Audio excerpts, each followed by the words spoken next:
দিল্লির সঙ্গে সংঘাতে যাবার সিদ্ধান্ত নিয়েছে বাংলাদেশ সরকার। পাকিস্তান রাষ্ট্রদূতের সঙ্গে বৈঠকে বসেন বাংলাদেশের সেনাবাহিনী। পাকিস্তানের কাছ থেকে F-16 যুদ্ধ বিমান ধার দেওয়ার অনুরোধ জানানো হয়েছে। কথায় আছে, চোরের মন পুলিশ পুলিশ। বাংলাদেশকে যুদ্ধের হুমকি দিয়ে বিপাকে ভারত।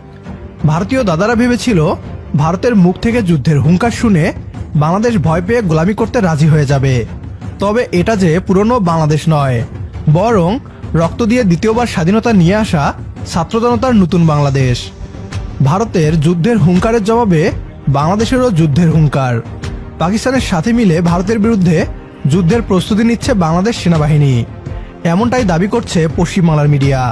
পাকিস্তানি রাষ্ট্রদূতের সাথে বাংলাদেশের সেনাপ্রধান বৈঠক করেছে বলেও গোপন সূত্র মাফিক জানতে পেরেছে তারা। তথাকথিত হিন্দু নির্যাতনের অজুহাত দেখিয়ে বাংলাদেশের শান্তিবাহিনী পাঠানোর পরিকল্পনায় ছিল ভারত। এই বাংলাদেশ যে 1971 সালের বাংলাদেশ নয়, এই কথাটা ভারতকে বুঝিয়ে দিতে প্রস্তুত বাংলাদেশ। পাকিস্তান ও বাংলাদেশের হাত মেলানো দেখে ঘুম হারাম হয়ে গিয়েছে ভারতীয়দের। কেন ভারত ভয় পাচ্ছে? কিভাবে ভারত বাংলাদেশকে যুদ্ধের হুমকি দিয়ে এখন নিজেই ফেঁসে গিয়েছে? বিস্তারিত থাকছে বিডিটিউবের আজকের এই ভিডিওতে। প্রথমেই দেখে নেওয়া যাক কি বলছে ভারতীয় পশ্চিমবাংলার মিডিয়া। বাংলাদেশের দিকে দিকে চলছে হিন্দুদের ওপর হামলা। ইসকনের সন্ন্যাসী চিন্ময় কৃষ্ণ দাসকে গ্রেপ্তারের প্রতিবাদে জ্বলছে বাংলাদেশ। ঢাকা, চট্টগ্রাম থেকে রংপুর তার মুক্তির দাবিতে দিকে দিকে পথে নেমেছেন হিন্দু ধর্মাবলম্বী মানুষজন। তারই মধ্যে শেখ হাসিনাকে আত্মগোপন করতে মদত জুগিয়েছিল ভারত। তা নিয়ে কম ক্ষোভ নেই বাংলাদেশে। এসবের বিরুদ্ধে সরব হয়েছে ভারত, আর তাই দিল্লির সঙ্গে সংঘাতে যাবার সিদ্ধান্ত নিয়েছে বাংলাদেশ সরকার। চট্টগ্রাম ও যশোর সেনা ছাউনির সেনাবাহিনীকে লড়াই করার জন্য প্রস্তুত থাকার নির্দেশ দিয়েছেন বাংলাদেশের সেনাপ্রধান।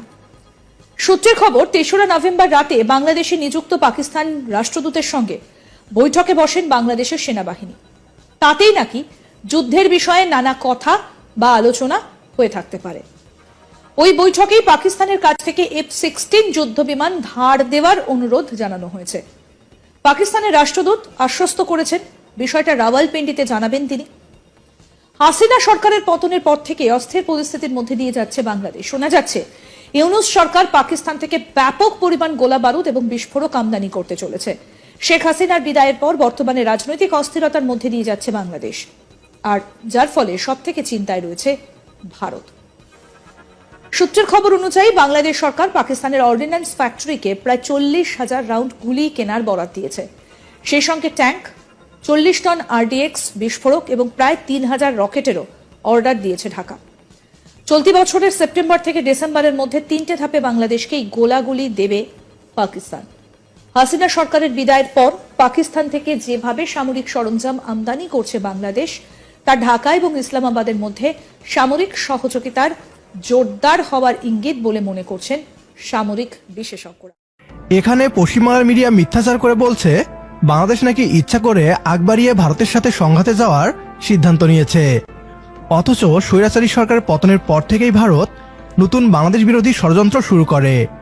ডক্টর মোহাম্মদ ইউনূস সমমর্যাদার ভিত্তিতে বন্ধুত্বের প্রস্তাব দিয়েছিল, তবে ভারতের তো বন্ধুর দরকার নেই, প্রয়োজন গোলামের। আর এজন্যই ভারত সাড়া দেয়নি। ছাত্র জনতার সরকারকে উৎখাত করতে ভারত একের পর এক ষড়যন্ত্র করে ব্যর্থ হয়। সর্বশেষ বাংলাদেশকে দখল করতে যুদ্ধের হুঙ্কার দিয়েছিল ভারত।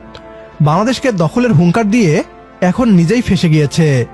ভারতের দাদাগিরি রুখতে এবার পাকিস্তানের সাথে হাত মিলিয়েছে বাংলাদেশ।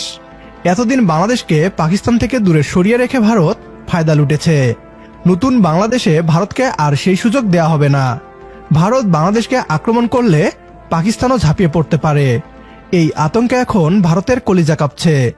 পাকিস্তান ও বাংলাদেশের মধ্যকার প্রতিটি বৈঠক এখন ভারতের কলিজায় কাঁপন ধরাচ্ছে।